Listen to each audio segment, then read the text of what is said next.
మేమందరం భగవద్గీత పారాయణం చేయడానికి వచ్చినాము. కాశీ సిస్టర్స్ అని మేము ప్రసిద్ధిని కూడా పొందినాము.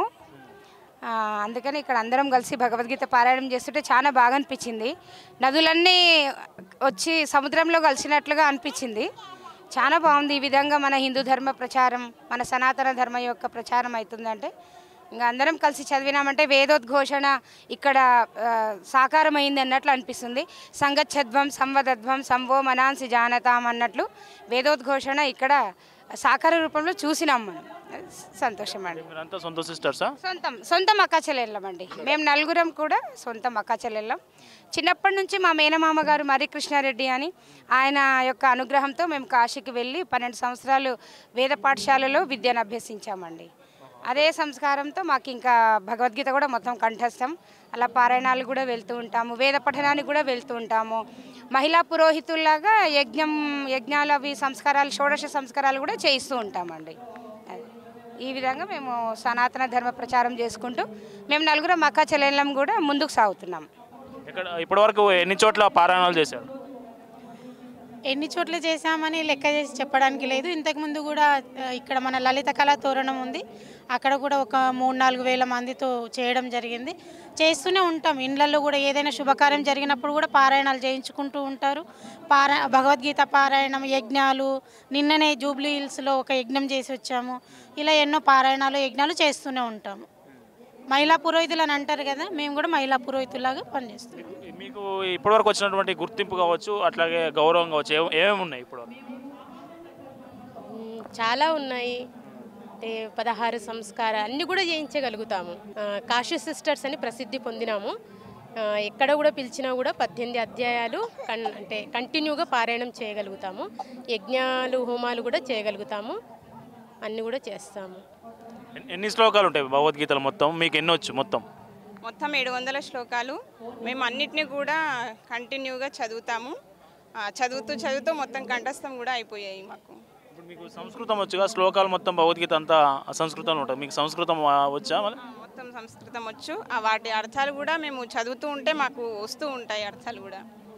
అందరు కలిసి ఒక శ్లోకం పాడతారా? ఓం శ్రీ పరమాత్మనే నమః. శ్రీమద్భగవద్గీత అథ పంచదశోऽధ్యాయः. పురుషోత్తమ ప్రయోగः. శ్రీభగవానువాచ ఊర్ధ్వమూలమధః శాఖం అశ్వత్థం ప్రాహురవ్యయం ఛందాంసి యస్య పర్ణాని యస్తం వేద స వేదవిత్ అధశ్చోర్ధ్వం ప్రసృతాస్తస్య శాఖా ప్రవృద్ధా విషయ ప్రవాలాః అధశ్చ మూలాన్యనుసంతతాని కర్మాణుబంధీని మనుష్యలోకే నయూపమస్యేహ తతోపలభ్యతే నాతో న చాదిర్న చ సంప్రతిష్ఠా అశ్వత్థమేనం సువిరూఢమూలమసంగశస్త్రేణ దృఢేన చిత్వా. ఈ కార్యక్రమం సందర్భంగానే నాకు గీతా గాన కోకిల అని బిరుదుతో సన్మానించారు. ఇదేనండి గీతా గాన కోకిల. అంటే చాలా పారాయణాలు చేసాము, పెద్ద పెద్ద కార్యక్రమాలలో కూడా పాల్గొన్నాం కాబట్టి మాకు ఇక్కడ ఈ స్టేజ్ పైన ఈ గాన కోకిల అనే గీతా గాన కోకిల అనే సన్మానం జరిగింది.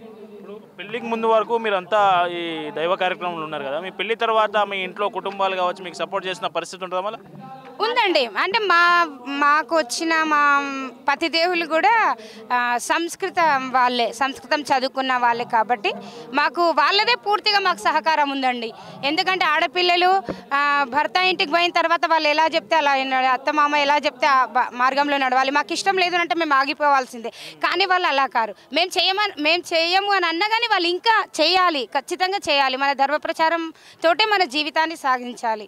ఆ విధంగానే మన జీవితం ధర్మానుకూలంగా గడపాలని వాళ్ళకి మాకంటే ఎక్కువ ఉంటుంది. మా వాళ్ళు కూడా అలానే ఉన్నారండి. ఇప్పుడు నేటి తరం అమ్మాయిలు కావచ్చు, యువతులు కావచ్చు, ఫోన్లు కావచ్చు, ఇన్స్టాగ్రామ్లు, సోషల్ మీడియా ఇట్లాంటి వాటితోనే డైవర్ట్ అయిపోతూ ఉన్నారు కదా, అట్లాంటి వాళ్ళకు మీరు ఏం చెప్తారు? మన ధర్మంలో ఉన్న గొప్పతనం గురించి ఒక మాట చెప్పాలంటే ఏం చెప్తారు?